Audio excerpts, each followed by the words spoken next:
How's everyone doing? Good, awesome.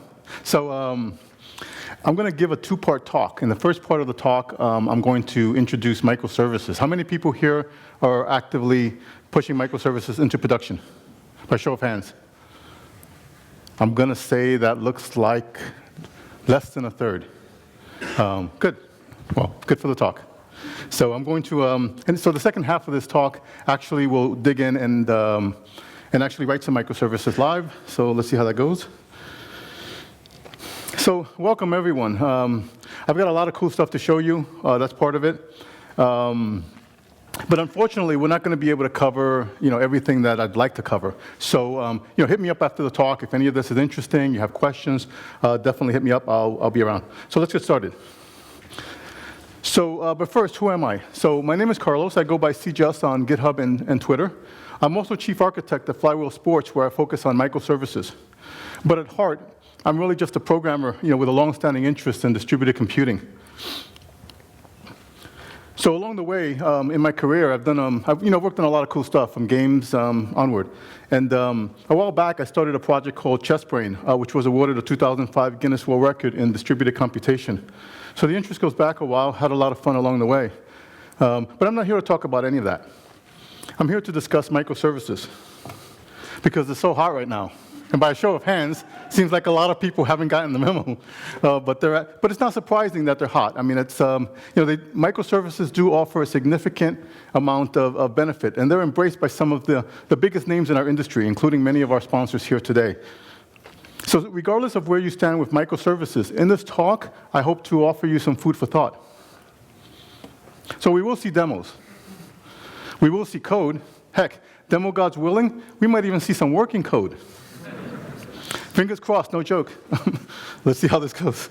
But hopefully we'll have some fun along the way, and I think that's important. We're going to have a technical conversation, but we're going to try not to take all this too seriously. So during our careers, many of us have encountered large applications which power businesses. So it's not uncommon for these large applications to eventually stifle an organization's ability to move quickly. The challenge is often the fact that the entire application is tightly coupled, making it difficult to deliver new features and even fixes. These large applications, they're assigned labels such as legacy or monolithic. And those are just the polite ones. If you've done this, you know what I'm saying. So monolithic applications, well, they're a bit like this. They're big and powerful. However, despite their size, they can be fragile and difficult to modify. And due to years of accumulated dependencies, they can even be difficult to deploy.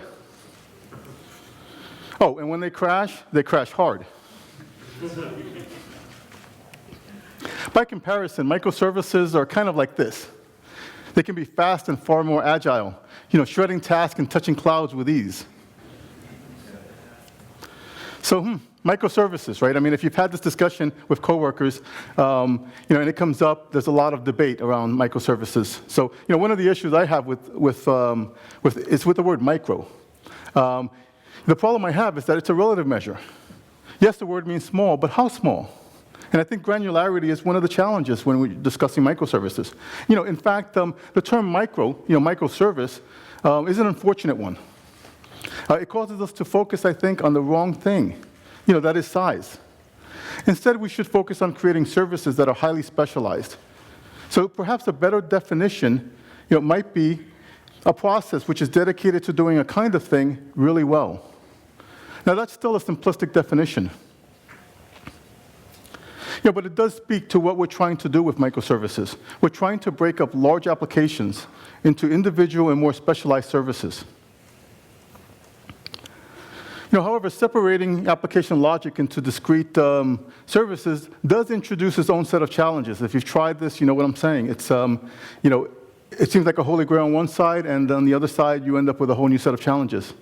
For example, you need to make sure that when requests are issued, that they get routed to the places that need to respond to them. Services may need to also discover and find one another. That's another challenge. At scale, you may need to monitor and load balance these services. And so you get a whole set of challenges as a result of trying to embrace it. The good news on some level is that there aren't a shortage of solutions that address these concerns.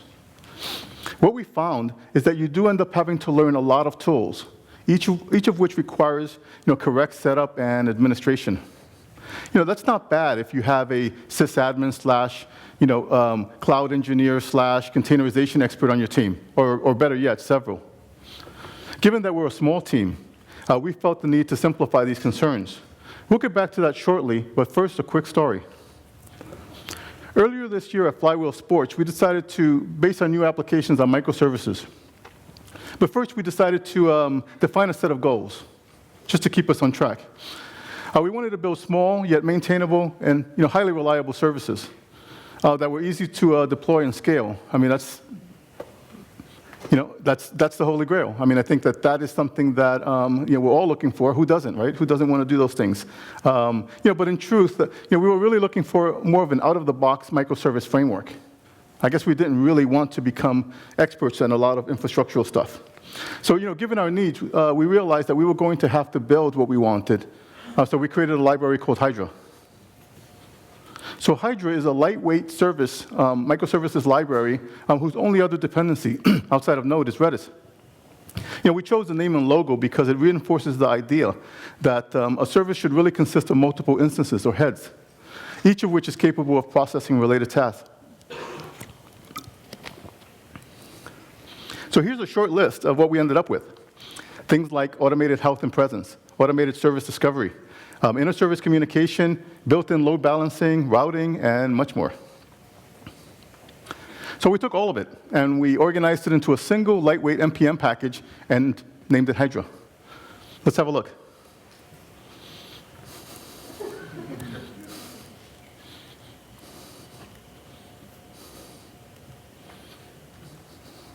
Awesome. All right. So we're going to go ahead and build a microservice called the Hello service. So rather than, the microservice itself is, say, a dozen lines of relevant code and a bunch of supporting code. But I'm not going to type those lines. Instead, I'm going to use a Yeoman generator created by Eric, a senior dev on our Hydra team.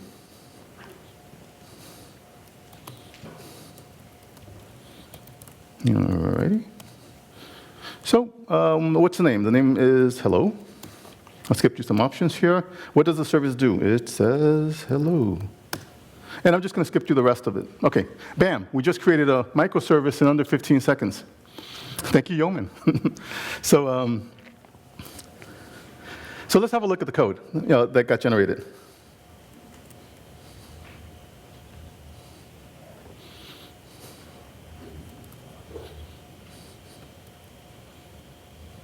So there's a bunch of files. A lot of it you'll recognize from maybe even other talks. This ESLint, highly recommend it. And just a bunch of other stuff like setting the node version and whatnot. So the two files that we're really interested in for this talk is the hello service thing that got generated itself. And I think I can afford to zoom this down a bit since the screen looks pretty good here. And the next one is the route. So just think Express.js, right? You've got your basic file, you've got your routes. So I'm going to jump back to the hello service here. And here we just import our Hydra Express, a config helper here. And then we initialize Hydra. And we also register a route. So you notice, this is important, I'm using v1 hello as a route base. So keep that in mind. And let's go ahead and have a look at the actual routes file that got created. So again, this should look pretty much like your typical Express.js app. Not a lot of fanciness here. We have a bunch of npm imports at the top, and we define a route. So I can go ahead and run this. It's not going to impress anyone because you're going to say, gee, it looks a lot like my Express app. So let's update it a little bit just to make it more interesting.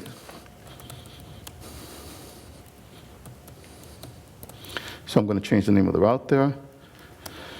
I'm going to create a variable service, rather. Helps if you know how to spell. OK. So service name is the first thing we want to grab out of here. We'll ask Hydra for this.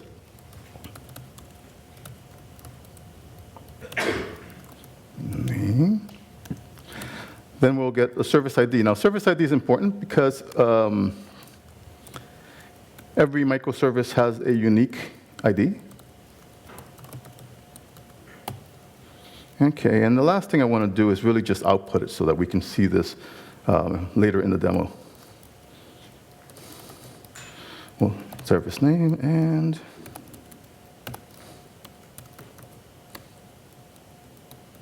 ID. And let's have a look at this. Yeah, there we go. Thank goodness for syntax highlighting. So, okay, so I just basically added a few lines of code again so that when we access this route, we get something a little more interesting than just 200 OK, right? We actually get a JSON object with service name and service ID. So I'm going to go ahead and save this here. All right. So let's go ahead and run this. Oh.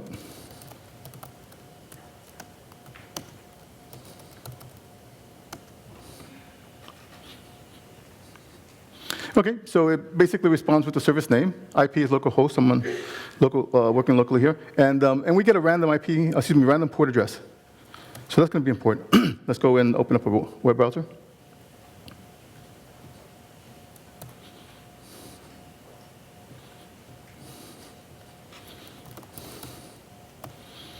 Our new port, our route.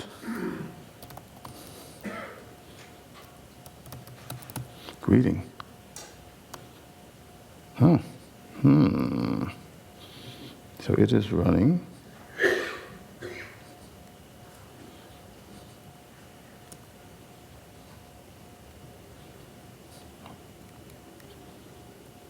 A little debugging here, guys. 1 second. We've got an error. Awesome. Okay, so yes, this does happen. The get instance here is not a function, so let's go ahead and fix that.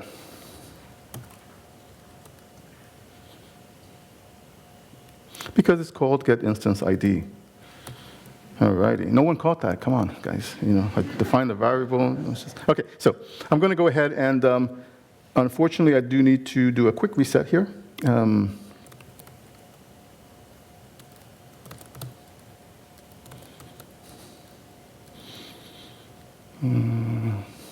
Guys, bear with me.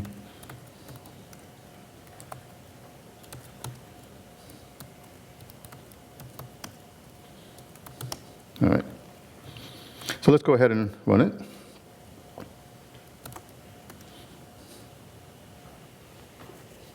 All right, so we have a different random port. Let's grab the port, jump back to the browser. Awesome. So again, not terribly surprising. Looks just like a plain old Express app. So I'm going to start 2 additional services to really show you what is underneath the hood and what this thing can actually do. So let's flip back. So I'm going to start a service called the Hydra router. So the Hydra router is essentially, it's a Hydra-enabled service. It focuses on routing, and we'll be able to do some interesting things with it, and I'll say more about it along the way here. So let me go ahead and start it. npm start. Now it's asking for a password because Hydra router is running on port 80, a privileged port. So let me provide that. Awesome, it's running. And I'm going to start another service, which is the wallboard service. So this is something that you might run in your company to kind of show you a list of what services are running. So underneath, it's actually just a microservice, but it serves a React.js website, single-page application. So let me go ahead and start that. All right. So it'll come up also, and also shows a different random port. So let's go back to the router for conversation here. So I can talk to the router. It's running on port 80. It exposes RESTful API. So of course I put port 80 there. It's optional, as we'll see. It just basically disappears. So v1 router and version. Oops. Kind of helps if you can spell. Version. Okay. So it comes back, and it's just basically giving us the version of the router. Okay, not too impressive there. So let's ask the router for a list of services. So now we get back a JSON object with a lot of cool information. First of all, we see that the Hydra router is just self-identifying as a service. If we scroll down, we see there's the hello service that we started. It says hello. And there's a wallboard service that's also running. So we also get to see the memory utilization. We get to see things like the architecture that it's running on, the platform. In this case, it's Darwin for the Mac. The port, the IP address, a lot of cool stuff. And so the way this is working is that Hydra router isn't really doing this. Hydra router is simply importing Hydra. And so Hydra has this functionality, and microservices that are Hydra-enabled automatically have access to this kind of underlying information. It just so happens that Hydra router is focused on the routing, and so we're using it as a way of illustrating some of the things in here. So another thing I can do that's pretty cool is I can ask the Hydra router for a list of routes. Now this is neat because every microservice that starts up also exposes a set of routes. So again, you saw how we define the route. You didn't have to do that. It's just a pretty basic way to define it, and it automatically is registered at a deeper level, and that's accessible. So we see the 3 services that are running here. So let's have a look at the wallboard. So a nice way to do that is to actually grab the wallboard's exposed route. Grab that guy. Now you remember that the wallboard is running on its own, it's running on a separate port. So what we're going to do here is we're going to actually ask for the wallboard service through the Hydra router. Now the Hydra router certainly knows where that service is located. So boom, there we go. So now we can actually see the list of running services. This looks really cool at work on a large monitor where we have tons of microservices running, so it's kind of neat. So I'm going to get back to this shortly, but let's get back to the router. So one of the things, of course, we can do now that you saw that is we can certainly grab v1, we can say hello, greeting. Now we're using the Hydra router as a way to ask for the greeting or the hello service, again, through the Hydra router, again, port 80. So it comes back. That's pretty neat. So what happens if we have more than one service instance running? I mean, that's typical. We're not going to want one. One goes down. It's not good. So I'm going to go ahead back to here, and I'm going to start another hello service.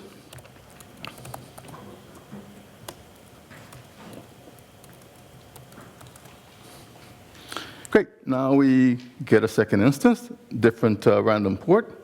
If we switch back to the wallboard, now we see we have 4 services that are running, and 2 of them are hello. We also see that it shows us a handy short ID. So we're going to use those short IDs here in a second for something. So I'm going to switch back to the hello greeting. Now, if I refresh, well, first of all, note that we have an ID of 9246. So I'm going to refresh here. Now we get a different. So what's really happening here is that Hydra router is load balancing between the 2 services that are running. We can just switch between them. And yeah, just switching between them. That's pretty neat. So what happens if one of our services dies, right? I mean, we kind of all have to prepare for this, right? So I'm going to go ahead and stop the first one. Oops, I stopped the second one. All right. So we'll come back here, and let's look at the wallboard. Now, this is happening pretty much automatically, and the wallboard has identified that there's a problem with one of the services. So how does it know, right? So the microservices, the Hydra enabled microservices are reporting presence information. So a lack of reporting presence information means that maybe you're unable to, right, as a microservice, right? And so the wallboard, of course, picks up on that. It notices if you look at the bottom here on elapsed time, that number is increasing. And so it's showing us the number of seconds since that service has actually responded. So after a minute, this will start flashing red, and that's sort of a flat line. So those are some cool things that are happening with Hydra. Now, the cool thing about all of this, right, is that it really is just working with the Hydra NPM package. That's kind of the base of it, and applications can be built on top of it.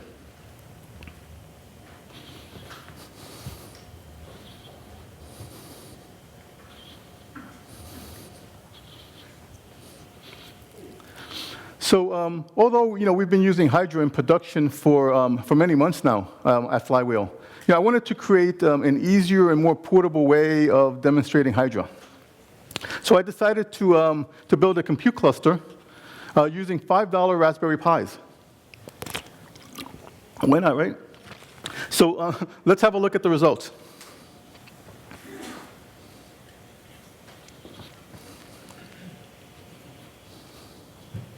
So friends, I offer you the Hydra cluster. It consists of 8 computers, 7 of which are Raspberry Pis, and 1 of which is an Arduino microcontroller shown there on the front. Each of the Pis are running Hydra-enabled microservices. There's a bunch in there. We'll look at that. And they're also using Node 6.5 or higher. In some cases, you'll see Node 6.7. So they're using the latest stuff, for the most part. In total, the cluster contains 16 CPU cores. And as my wife would like to say, it's sweet. So let's fire up the cluster. Looks like it's plugged in.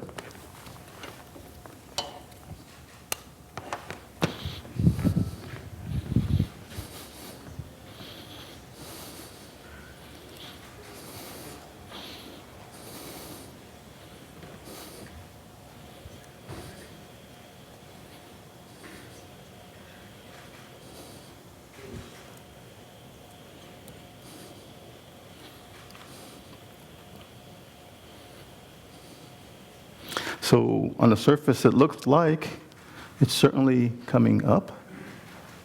There's actually a display here on the side, which is a little hard to see, but maybe you can see it later. Awesome. So there are 2 LCDs on the side. One is actually an LCD. The other one is sort of an LED display. The LCD is a console. It just basically shows the running status of the cluster. So that's something I was able to go take a look at. Awesome. So let's try another demo here. So earlier, I used a Hydra router to, basically as an API, sort of an API gateway. And I used it as a single point of access to the services that I showed you earlier. So we're going to do the same thing, but this time I'm going to connect to the Hydra router running inside the cluster. So the cluster is running on a private network, 192.168.1.10 is the base address, and the addresses keep incrementing, all the way to .16. So here on the top, I'm going to specify the correct IP. Now, since Hydra router is running there, we can ask it, what are the nodes or services that are running on here? In fact, I can just use services. Awesome. So now we get a list. We get a long list. Because as it turns out, we have 18 microservices running inside this cluster. Yeah. So if I do nodes is just an easier way to actually look at this. It's just more of a condensed view. But that's all pretty cool. So that's the Hydra router running there. But one of the services that's running in here that's particularly interesting is the Hydra cluster MCP. So MCP is a Tron reference for the master control program. So I thought that was somewhat fitting. So let's go ahead and access the MCP.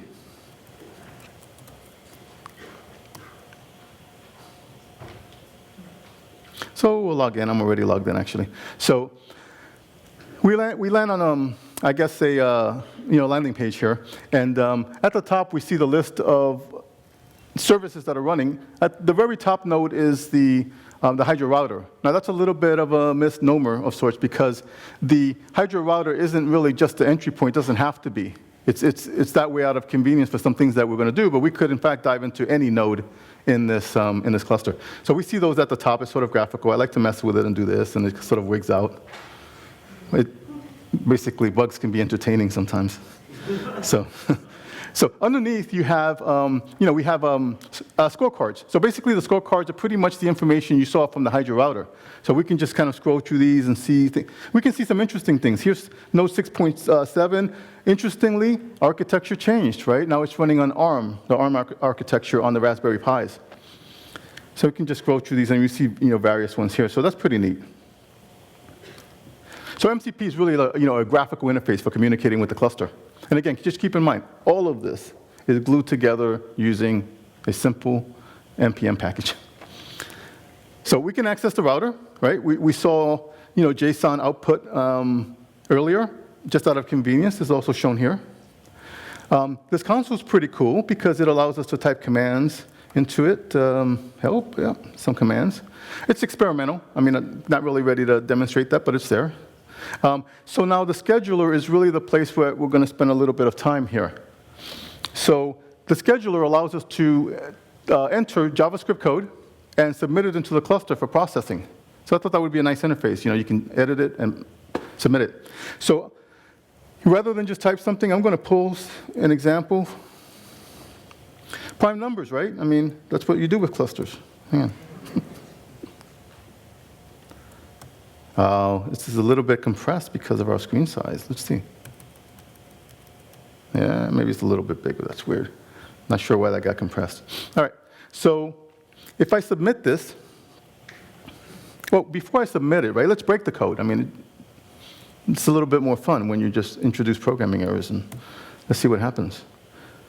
OK, let's validate this. Now, two things happen. One, the cluster rejected the code. It's telling us that, so something's wrong here. This is not quite right. And if we look at the output, and I'll zoom in here because it'd be a little bit more interesting. So we see that the output here actually came back from one of the services. The service identified itself, and it doesn't really understand what I was going with this thing here. So let's go ahead and fix that bug.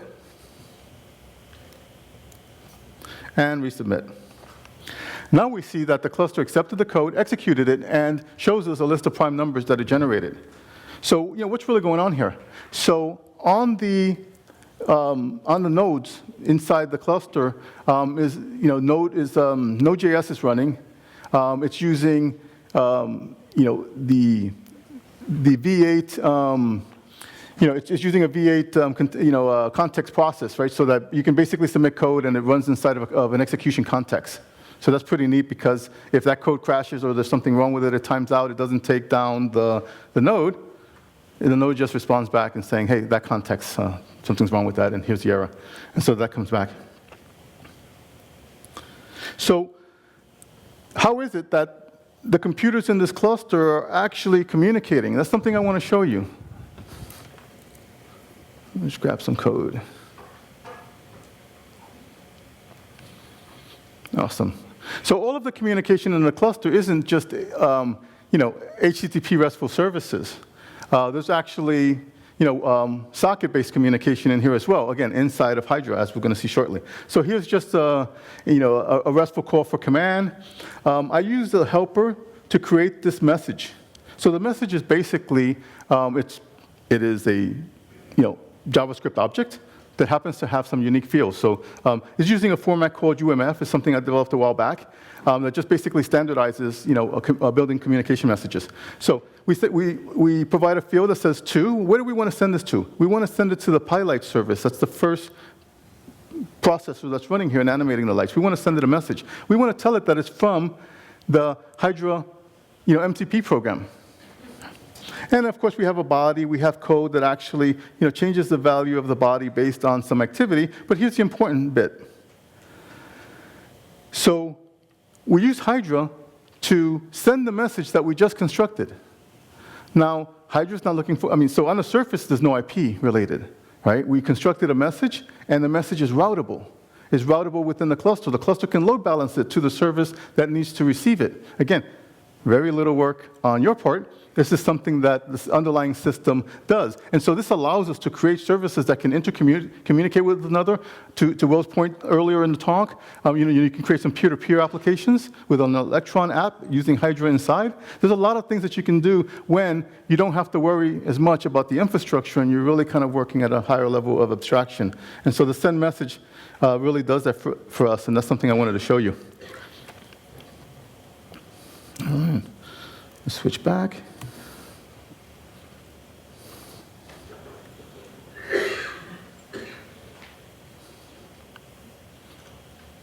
So let's do a really quick recap. I know I already probably said most of this, but first we've seen how easy it is to build Hydra microservice. I mean, again, if you use Yeoman, it's pretty fast. And so that's a show that you can begin to work with. We also saw a number of microservices at work here, and we saw some interesting things about them. For example, we saw that these services are, they handle things such as, presence.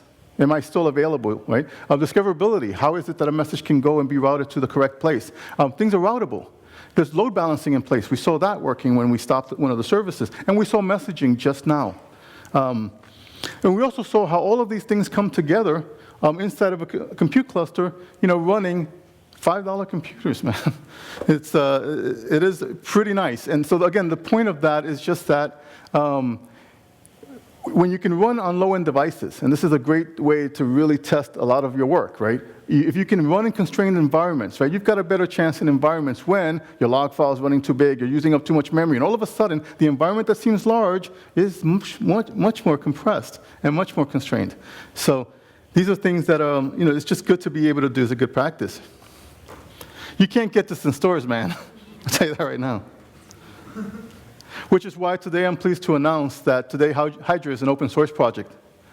We hope you will help us in continuing to evolve Hydra and making it a more powerful and easy to use way to build node-based microservices.